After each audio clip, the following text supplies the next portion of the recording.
नमस्कार बंधुगण मो चैनल को आपण मानक स्वागत। जदि मोर ए भिडियोटी आपण मानक भल लगिला ताहले लाइक शेयर सब्सक्राइब करने को भूलिबे नहीं।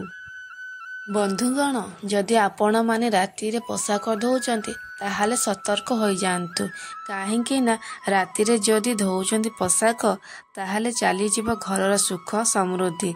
ताहले शास्त्ररु जानंतु पोशाक धोइबार ठीक नियम।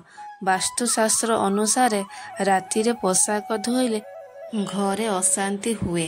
कौन पाइना सेमानक मध्यरे नकारात्मक ऊर्जा सहजरे प्रवेश करे।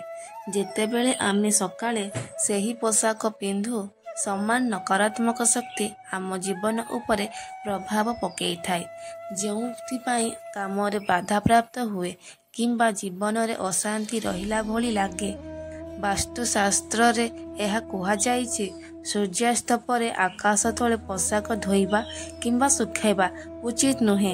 राति रे पोशाक सुखिबा को अधिक समय लागे, जेउ कारणरू विभिन्न प्रकार जीवाणु आसंती परे सेही पोशाक को पिंधिला परे शरीर रे लागी जांती।